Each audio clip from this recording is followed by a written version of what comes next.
Everyone, कैसे हैं आप लोग। आई होप कि आप सब बहुत अच्छे हो गाइस। तो आज है 26 सितंबर और आज हम लोग 26 सितंबर से बनने वाले सारे करंट अफेयर्स को डिस्कस करेंगे और लास्ट में इम्पोर्टेंट जीके के क्वेश्चंस को कवर करेंगे जो एग्जाम में पूछे जा चुके हैं। तो चलिए स्टार्ट करते हैं आज का वीडियो। आज का फर्स्ट क्वेश्चन है, स्वदेश दर्शन योजना किस केंद्रीय मंत्रालय की पहल है। मतलब एक ये योजना है स्वदेश दर्शन योजना, ये किस मंत्रालय ने। तो इसका राइट आंसर हो जाएगा मिनिस्ट्री ऑफ टूरिज्म। या भी हाल ही में जो पर्यटन मंत्रालय है, इसी की जो पहल है ये है स्वदेश दर्शन योजना। Ministry of tourism, government of India, स्वदेश दर्शन योजना। तो ये स्वदेश दर्शन योजना क्या है। तो देखो ये एक पहल है जो हमारे जितने भी जो पर्यटन जो स्थल होते हैं उनके लिए जो है ये ना पर्यटन मंत्रालय इस चीज़ में, तो इस मंत्रालय में राम मंदिर और बुद्ध भगवान से जो जितने भी रिलेटेड जो स्थल है उनके सहित टोटल जो है ना 15 सर्किटों को कवर किया जाएगा। मतलब 15 जगहों का है ना ये इन पर स्वदेश दर्शन योजना चलाई जाएगी।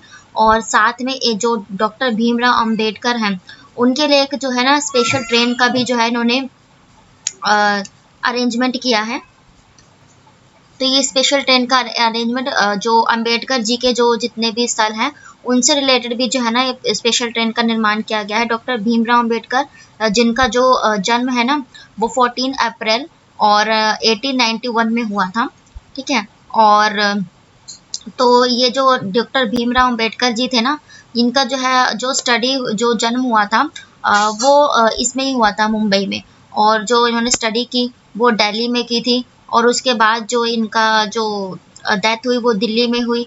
और उसके बाद जो है फिर दोबारा से जो इनका अंतिम संस्कार वो महाराष्ट्र में किया गया था।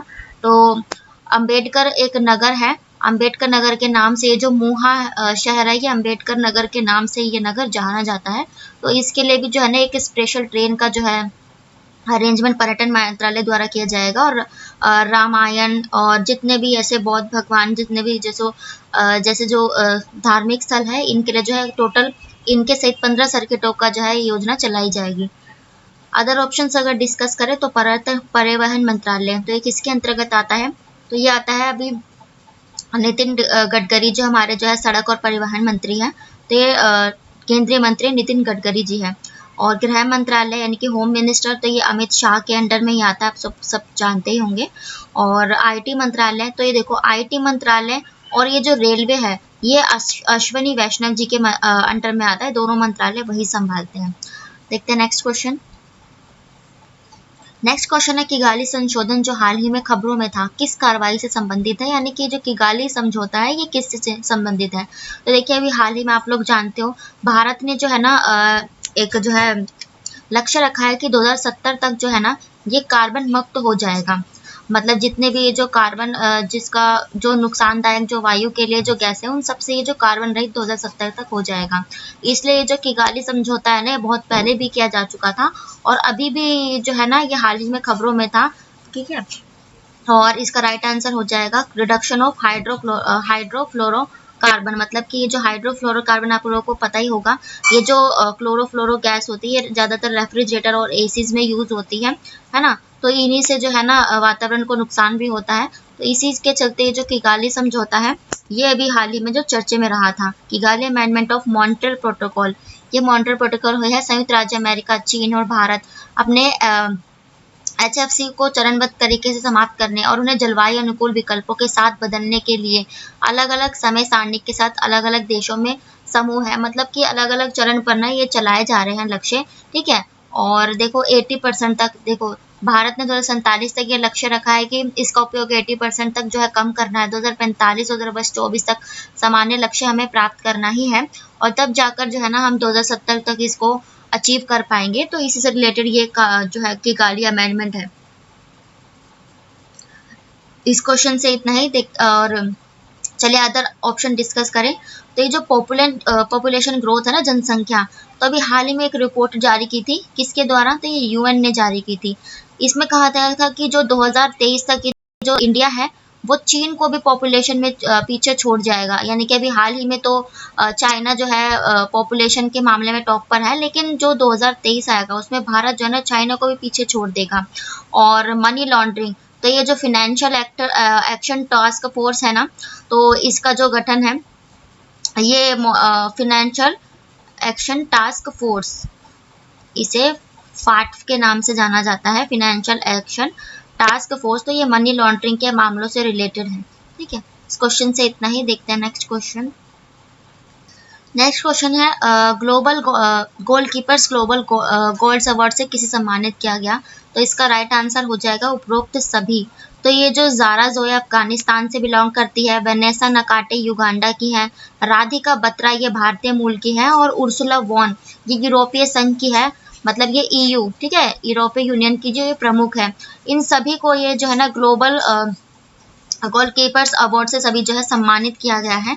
ठीक है, और इसमें राधिका बत्रा, ये जो 5 लोग देख रहे हैं आप, इन्हीं सभी को जो है ना अभी न्यूयॉर्क में जो इन्हें सम्मानित किया गया है। ठीक है, और अभी 21 सितंबर को ही जो है ना भारत की राधिका बत्रा, अफगानिस्तान और अफगानिस्तान की ज़ारा जोया, ये सब जो है ना इन्हीं को सम्मानित किया गया है। और इसमें इम्पोर्टेंट क्या है, तो ये भारत की राधिका बत्रा है। इस क्वेश्चन में यही इम्पोर्टेंट है क्योंकि ये भारतीय मूल की है। इस क्वेश्चन से इतना ही। देखते हैं नेक्स्ट क्वेश्चन।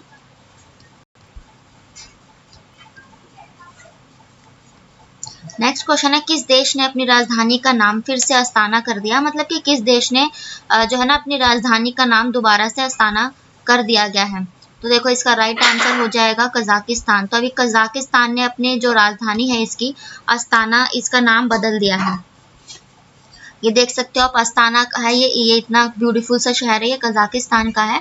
और कजाकिस्तान को है ना इन्होंने जो है 2019 के देश में सबसे लंबे राष्ट्रपति रहे नूर सुल्तान नजर अजैब के सम्मान में राजधानी अस्ताना का नाम बदलकर नूर सुल्तान, मतलब कि ये जो है ना कजाकिस्तान के एक लंबे समय तक रहे राष्ट्रपति है, उन्हीं के नाम पर जो है ना अब ये अस्ताना को नूर सुल्ताना के नाम से जो बदलने का है कजाकिस्तान का फैसला कर दिया गया है।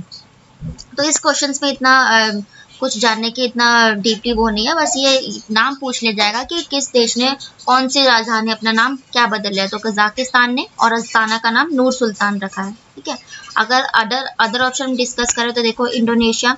इंडोनेशिया की भी जो है ना एक जो है जकार्ता, इसकी जो पहले राजधानी थी वो थी जकार्ता, और अभी जो है ना ये जो जकार्ता है ये क्योंकि समुद्र के किनारे पर है तो ये ना पूरी तरह से डूबने की कगार पर है जकार्ता। तो इसीलिए जो अभी इंडोनेशिया ने अपनी जो नई राजधानी बनाने का घोषणा किया वो है नुनस्तारा। ठीक है, और उज़्बेकिस्तान, अगर उज़्बेकिस्तान की बात करें तो अभी जो हाल ही जो एससीओ का जो शंघाई कॉरपोरेशन ऑर्गेनाइजेशन का 2022 का भी जो समझौता वो सम्मेलन हुआ है तो ये उज़्बेकिस्तान के ताशकंद में ही हुआ है। और जब ताशकंद उज़्बेकिस्तान 2001 में एससीओ में शामिल हुआ था उसके बाद से ही जो शंघाई कॉरपोरेशन क्या है जाने लगा था। और श्रीलंका, तो श्रीलंका जो है हाल ही में फाइनेंशियल क्राइसिस से गुजर रहा है, आप लोग जानते ही हैं। और ये जो श्रीलंका है इसमें भी है ना भारत इसको जो है ना इसके फाइनेंशियल क्राइसिस में मदद करने वाला टॉप देशों की लिस्ट में आ गया है। सबसे ज़्यादा जो इसकी मदद की है वो भी भारत ने ही की है। और श्रीलंका में हाल ही में अभी आप लोगों को पता है जो एशिया कप है इसने जो है ना पाकिस्तान को हराकर ये कप अपने नाम किया है श्रीलंका ने। और पहले ये श्रीलंका में ही होने वाले थे एशिया कप, लेकिन कुछ वजह से जो है ना ये टल गए और अब जो है ना ये यूएई में संपन्न हुए थे। ठीक है, एशिया कप जो है वो यूएई में संपन्न हुए और श्रीलंका ने इसमें पाकिस्तान को हराकर ये खिताब अपने नाम किया है। इस क्वेश्चन से इतना ही। देखते हैं नेक्स्ट क्वेश्चन। तो नेक्स्ट क्वेश्चन है हाल ही में किस राज्य में केंद्रीय नारकोटिक्स ब्यूरो ने अवैध गांजा की खेती को नष्ट कर दिया? मतलब कि जो है ना अभियान चलाया है वहाँ की जो गांजा की खेती का है उसे अवैध खेती को नष्ट करने का। तो इसका राइट आंसर हो जाएगा हिमाचल प्रदेश। तो अभी हाल ही में जो ये नारकोटिक्स ब्यूरो है इन्होंने जो है हिमाचल प्रदेश में एक अभियान चलाया है कि यहाँ की जो अवैध गांजा की खेती है उसको नष्ट किया जाना चाहिए।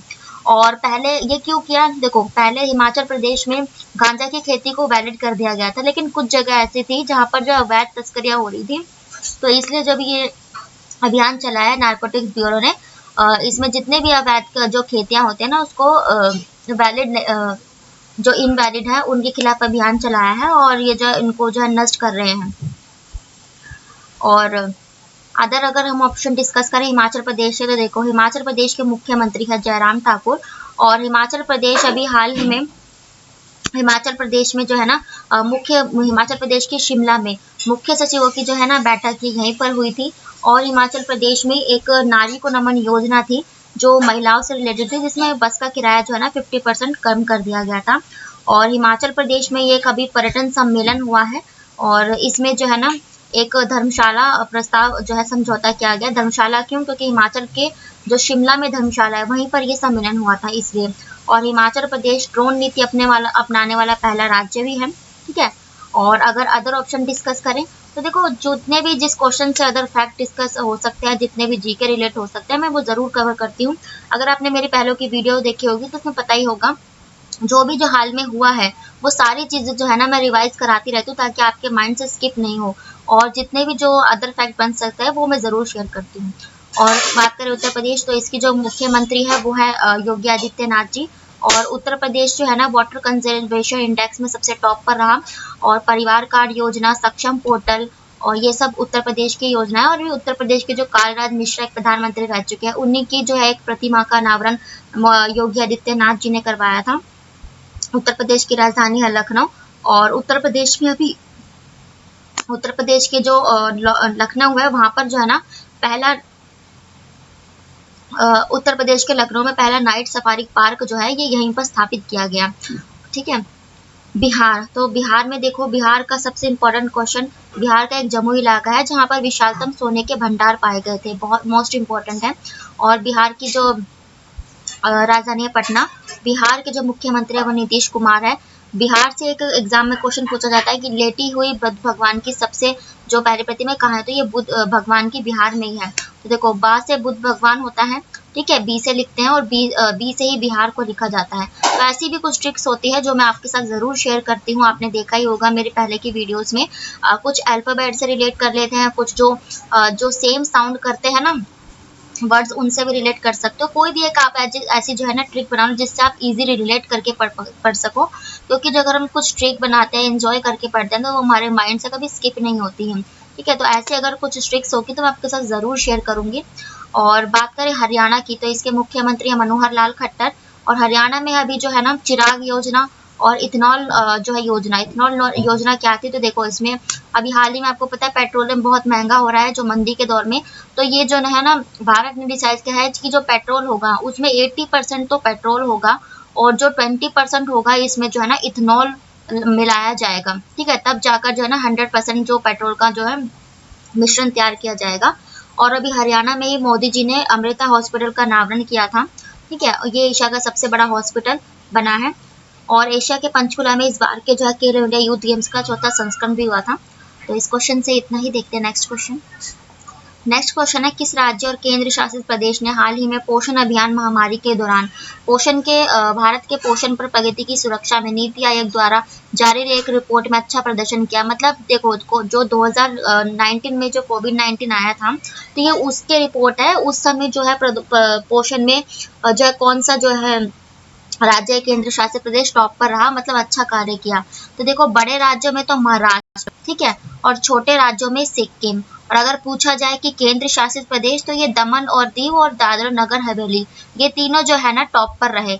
बड़े राज्यों में महाराष्ट्र, छोटे में सिक्किम और केंद्र शासित प्रदेश में दमन और दीव और दादर और नगर हवेली, ये जो इस अभियान में टॉप पर रहे। तो देखो रिपोर्ट तो है 2019 की, लेकिन अभी हाल ही में जारी की गई है। ठीक है। ये देख सकते हो आप लोग महाराष्ट्र, आंध्र प्रदेश और गुजरात भी, महाराष्ट्र के बाद आंध्रा और उसके बाद गुजरात इसमें टॉप पर रहे हैं। और ये जो है भारत सरकार द्वारा एक कोविड-19 में मुहिम चलाई गई थी। तो उनमें जो है ना ये छोटे बड़े राज्यों में महाराष्ट्र, छोटे में जो है सिक्किम, उत्तर पूर्वी राज्य भी पूछा जा सकता है, और दमन और द्वीप जो है ये केंद्र शासित प्रदेश में टॉप पर था। तो इस क्वेश्चन से और अदर इसके ऑप्शन डिस्कस करें तो देखो गुजरात के जो मुख्यमंत्री है भूपेंद्र पटेल है। गुजरात में हाल ही में जो नरेंद्र मोदी जी है उन्होंने अटल ब्रिज का निर्माण कहाँ किया, ये अहमदाबाद में किया। ठीक है। ए से अटल ब्रिज में, ए से अहमदाबाद जो साबरमती नदी के किनारे बसा है, इसका अनावरण जो भी हाल ही में मोदी जी ने किया है। ठीक है। और गुजरात में देखो बालिका पंचायत योजना सबसे पहले गुजरात ने लागू की। गुजरात जो है ना गुड गवर्नेंस इंडेक्स, यानी कि जी से गुजरात और जी से गुड गवर्नेंस इंडेक्स, इसको भी रिलेट कर सकते हो, इसमें टॉप पर था। और जो है ना गुजरात में शिक्षा मंत्री और खेल मंत्रियों की बैठक यहीं पर हुई थी। और गुजरात का जो सूरत है वो हीरे के व्यापार सूती कपड़ों के लिए बहुत प्रसिद्ध है, ये भी एग्जाम का पार्ट बनता है। और महाराष्ट्र से भी जो हम डिस्कस कर ही चुके हैं। तो देखो महाराष्ट्र के जो मुख्यमंत्री है ये एकनाथ शिंदे हैं।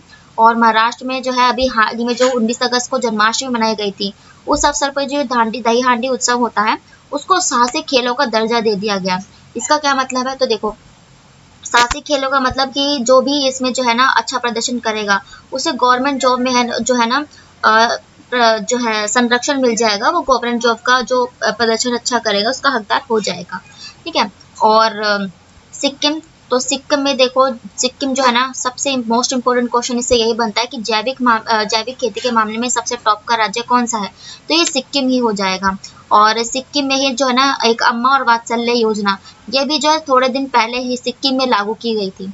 तो इस क्वेश्चन से इतना ही, देखते हैं अदर क्वेश्चंस। नेक्स्ट क्वेश्चन है, हाल ही में टी राजा को किस राज्य के उच्च न्यायालय के कार्यवाहक मुख्य न्यायाधीश के रूप में नियुक्त किया गया है? तो इसका राइट आंसर हो जाएगा मद्रास। यानी कि जो भी हाल ही में जो मद्रास हाई कोर्ट है ना, इसी के मुख्य न्यायाधीश उच्च न्यायालय के बना दिए गए हैं टी राजा कुमार। ठीक है। केंद्र सरकार ने सोमवार को मद्रास उच्च न्यायालय में वरिष्ठ न्यायाधीश न्यायमूर्ति टी राजा को 22 सितंबर से अदालत के एक कार्यवाहक मुख्य न्यायाधीश के रूप में नियुक्त कर दिया गया है। यह है टी राजा कुमार, आप देख सकते हो। ठीक है। तो इन्हीं को जो है ना अभी मद्रास हाई कोर्ट का जो है शामिल कर दिया गया है। और अगर अदर ऑप्शन डिस्कस करें तो देखो अंडमान निकोबार, तो इसका जो हाई कोर्ट कहाँ लगता है? तो ये कोलकाता में लगता है। ठीक है। और बात करें जो केरला की, तो केरला देखो इसकी राजधानी जो है तिरुवनंतपुरम है। और केरला में सबसे मोस्ट इम्पोर्टेंट क्वेश्चन एग्जाम का पार्ट बनता है कि साइलेंट वैली कहाँ है? तो ये साइलेंट वैली केरला में ही है। ठीक है। और केरल में देखो, केरल जो है ना आंगनवाड़ी के बच्चों के लिए तभी दूध और अंडा की योजना ये केरल ही लाया था। केरल इंटरनेट के मामले में टॉप पर है। और जो शिक्षा जो साक्षरता है उसमें भी केरल टॉप पर ही है। और केरल में अभी नीति आयोग ने एक जो है रिपोर्ट जारी की थी सस्टेनेबिलिटी मतलब स्थिरता सूचकांक, उसमें केरल ही टॉप पर था। और अगर यूटी पूछा जाए तो उसमें केंद्र शासित प्रदेश में जम्मू कश्मीर जो है टॉप पर रहा था। आंध्र प्रदेश की राजधानी है अमरावती। ठीक है। और आंध्र प्रदेश में देखो, हाँ केरला के जो मुख्यमंत्री ये कौन है? तो ये पिनई विजयन है। और आंध्र प्रदेश के ना ये अभी एक जो अम्मा बॉडी योजना सबसे फेमस योजना है, इसकी अम्मा बॉडी योजना, और ये रेलवे के एग्जाम का पार्ट बन भी चुका है। तो ये अम्मा बॉडी योजना जो है ना आंध्र प्रदेश से रिलेटेड है। और आंध्र प्रदेश की राजधानी अमरावती, जहाँ पर जो है ना टोटल कितने हाई कोर्ट है? अभी हमारे जो टोटल 25 हाई कोर्ट है इंडिया में, तो 25वां जो लास्ट हाई कोर्ट देश के अमरावती में ही बना था। मद्रास हाई कोर्ट से हम डिस्कस कर ही चुके हैं। ठीक है। देखते हैं नेक्स्ट क्वेश्चन। हाल ही में किस देश के क्रिकेटर रुबेल हुसैन ने संन्यास की घोषणा की? मतलब जो है ना इन्होंने टेस्ट क्रिकेट से भी हाल ही में संन्यास ले लिया। तो ये किस देश के हैं? बस इतना ही पूछा जाएगा इस क्वेश्चन से। तो ये बांग्लादेश के हैं। ठीक है।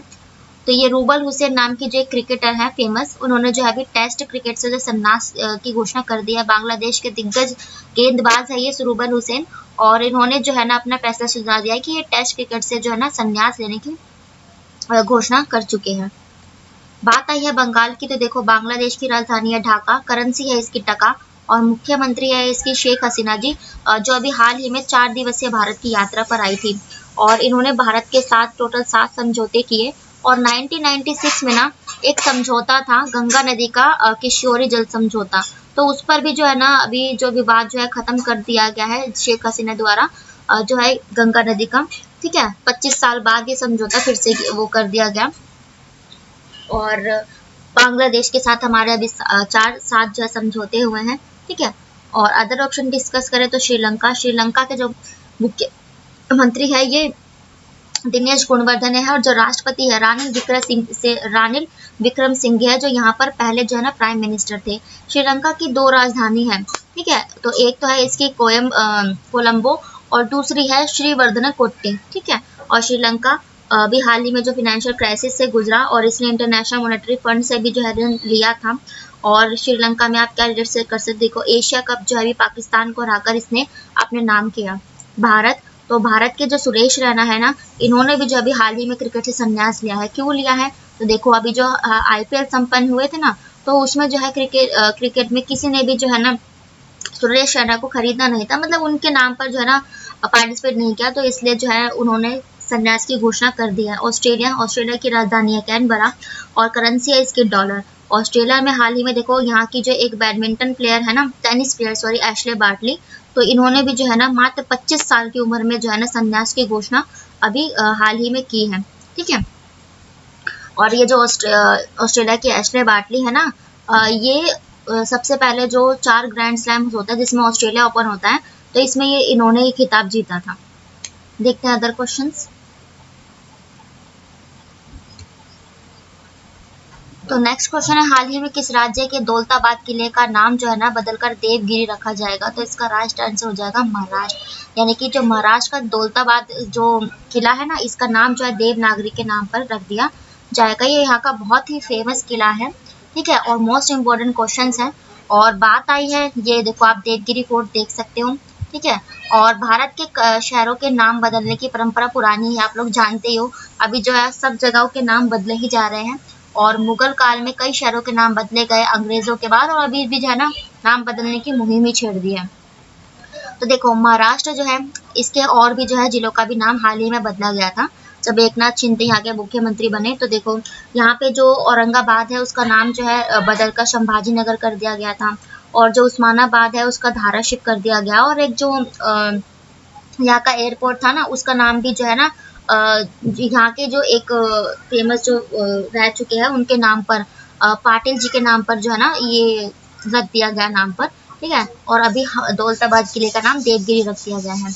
और महाराष्ट्र हम जो है डिस्कशन कर ही चुके हैं, तो अदर ऑप्शन डिस्कस करेंगे। मध्य प्रदेश की राजधानी है भोपाल, और भोपाल जो है ना यहीं पर जो अभी 5वां संस्करण खेलो इंडिया यूथ गेम्स का 5वां संस्करण मध्य प्रदेश के जो है ना ये भोपाल में ही किया जाएगा।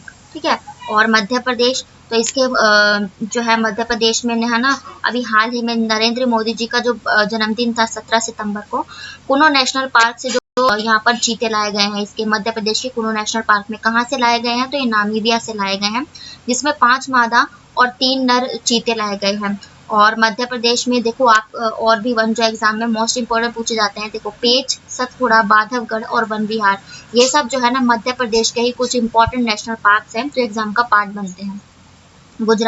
गुजरात के जो हम ऑप्शन डिस्कस कर ही चुके हैं, इसके मुख्यमंत्री है भूपेंद्र पटेल, इसकी राजधानी है गांधीनगर। गांधीनगर में क्या हुआ था? तो जो डिजिटल वीक मनाया गया था वो गुजरात के गांधीनगर में ही मनाया गया था। राजस्थान, तो राजस्थान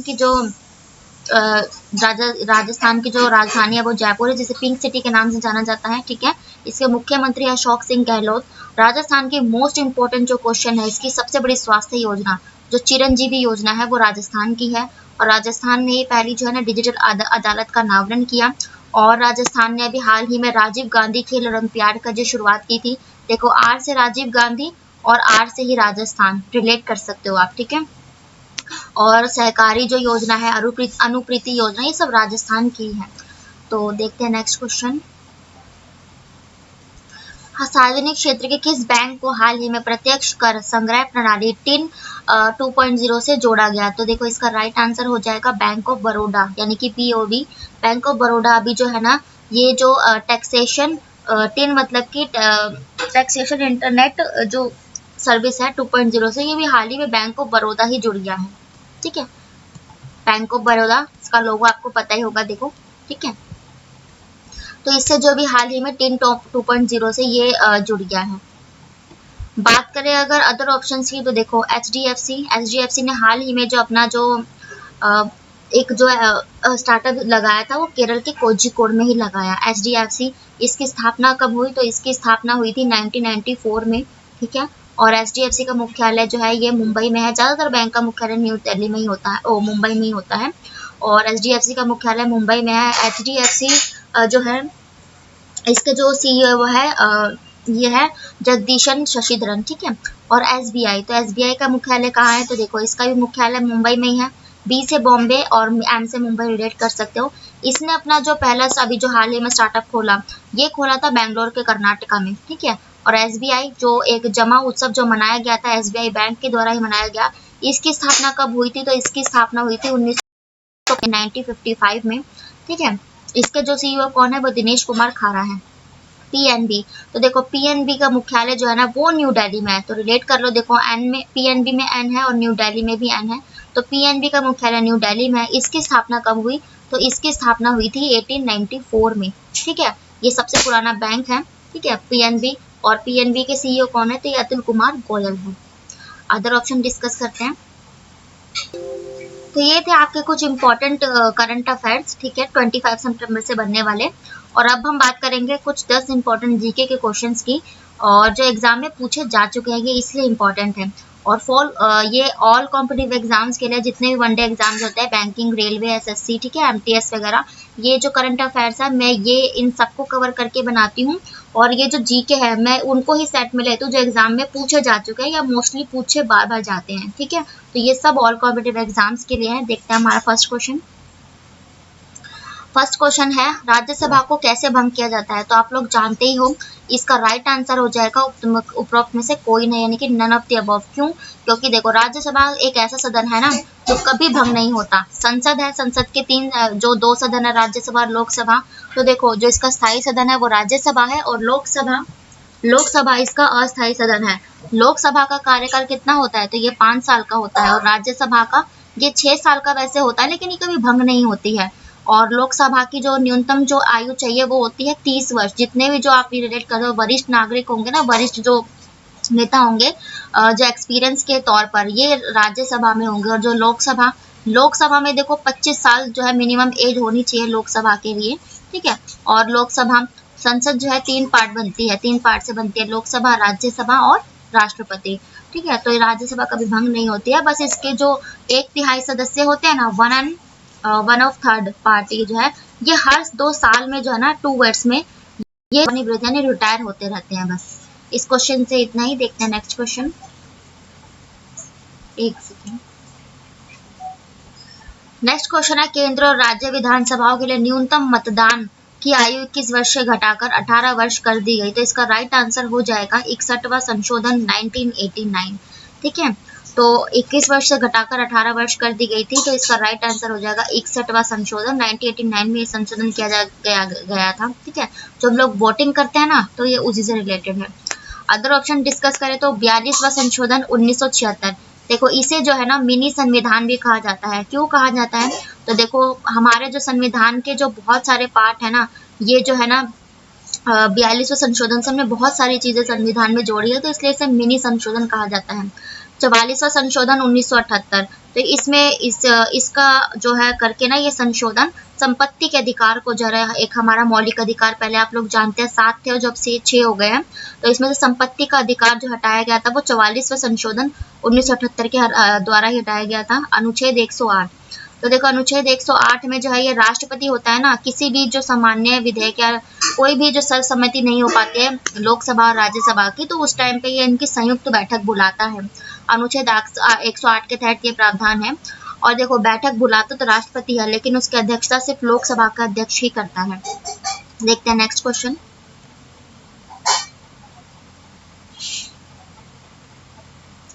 नेक्स्ट क्वेश्चन है, किस मामले में हरित क्रांति भारत में अब तक की सबसे सफल रही है? मतलब किसके क्षेत्र में हरित क्रांति में जो है ना सबसे ज्यादा किसको जो है लाभ हुआ था? तो ये गेहूं की खेती का हुआ था।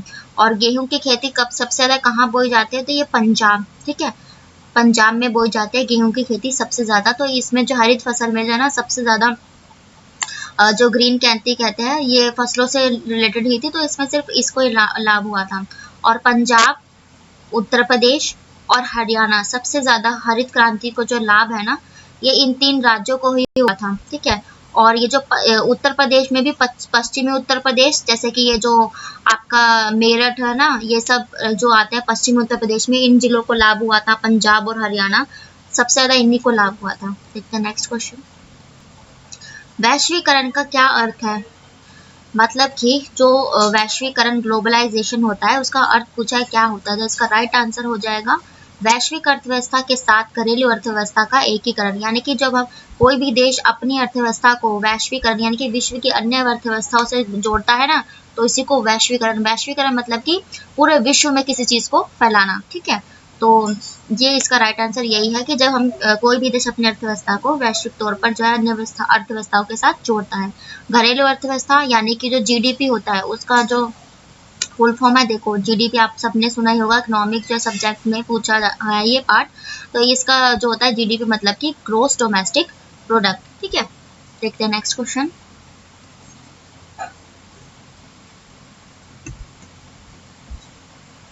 नेक्स्ट क्वेश्चन है, हैदराबाद अपने संग्रहालय के लिए प्रसिद्ध है, ठीक है। तो ये संग्रहालय का नाम क्या है? तो इसका राइट आंसर हो जाएगा सलारगंज। हैदराबाद का एक बहुत ही फेमस जो ये संग्रहालय सलारगंज, ठीक है। और सलारगंज में हाल ही में क्या हुआ था, देखो अभी जो हरियाणा के जो मुख्यमंत्री है ना, हड़प्पा सभ्यता के जो एक जो है हड़प्पा सभ्यता से रिलेटेड एक संग्रहालय का जो है ना एक सम्मेलन सा किया गया था, तो वो सलारगंज में ही किया गया था। और हरियाणा के मुख्यमंत्री में उन्होंने जो है इसमें पार्टिसिपेट किया था। युद्ध स्मारक यानी कि वॉर मेमोरियल जो सबसे बड़ा और पहला वॉर मेमोरियल है वो दिल्ली में है, न्यू दिल्ली में, ठीक है। और राष्ट्र की जो है राजधानी है नई दिल्ली, ठीक है। और विज्ञान संग्रहालय साइंस म्यूजियम ये कहाँ पर है? तो ये भी न्यू दिल्ली में ही है, ठीक है। Next question. नेक्स्ट क्वेश्चन है, संसद में राष्ट्रपति के अभिभाषण राष्ट्रपति के अभिभाषण को कौन तैयार करता है? मतलब राष्ट्रपति जो भाषण देते हैं ना उनको तैयार कौन करता है? तो इसका राइट आंसर हो जाएगा केंद्रीय मंत्रिमंडल, यानी कि जो यूनियन कैबिनेट होती है ना, वरिष्ठ जो मंत्रियों की कैबिनेट, वही जो है ना राष्ट्रपति के अभिभाषण को तैयार करती है। इस क्वेश्चन से ज्यादा तो नहीं, बस इतना ही पूछा जाता है कि कौन तैयार करता है। तो देखते हैं नेक्स्ट क्वेश्चन। नेक्स्ट क्वेश्चन है, संविधान के किस अनुच्छेद के तहत धन विधेयक को परिभाषित किया गया है? यानी कि जो धन विधेयक है ना उसका किस अनुच्छेद में वर्णन है? तो इसका राइट आंसर हो जाएगा अनुच्छेद 110।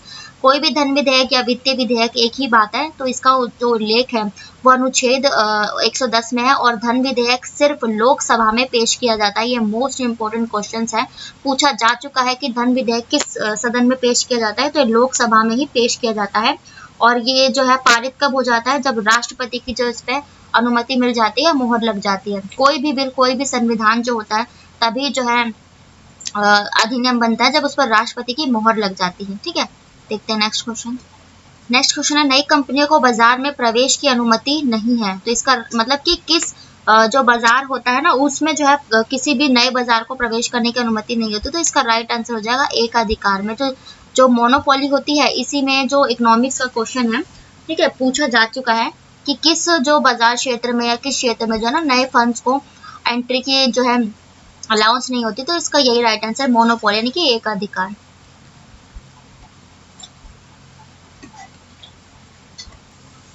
नेक्स्ट क्वेश्चन है, निम्नलिखित में से किस श्रेणी के श्रमिकों को कृषक कहा जाता है? कृषक यानी कि खेतीहर मजदूर। तो ये वो होते हैं जो है ना पट्टे की जो जमीन पर, मतलब कि जो ऋण लेते हैं ना उनकी जमीन पर जो ये काम करते हैं, ऋण की जमीन पर, यानी कि जो लीज होती है, ठीक है। तो इसका राइट आंसर ये है जो पट्टे की जमीन पर काम करते हैं उन्हें ही खेतीहर मजदूर कहा जाता है। देखते हैं नेक्स्ट क्वेश्चन। तो हमारा आज का लास्ट क्वेश्चन है, निम्नलिखित में से कौन सा जो त्योहार है ना हिंदू का त्योहार थारू लोगों द्वारा शोक त्योहार के रूप में मनाया जाता है? ठीक है, तो शोक त्योहार किसको कहा जाता है? तो ये दीपावली, ये जो एक थारू जनजाति है, ठीक है, तो इसके जो लोग होते हैं ना ये दीपावली को जो है शोक के रूप में मनाते हैं। दीपावली जो भी आने भी वाली है तो उसमें उस टाइम पे ना आप न्यूज में देखना, ये जरूर बताया जाएगा कि ये थारू जनजाति के लोग ना इसे शोक के रूप में मनाते हैं, ठीक है। होली भी जो हिंदू का त्योहार है। पोंगल तमिलनाडु का त्योहार है।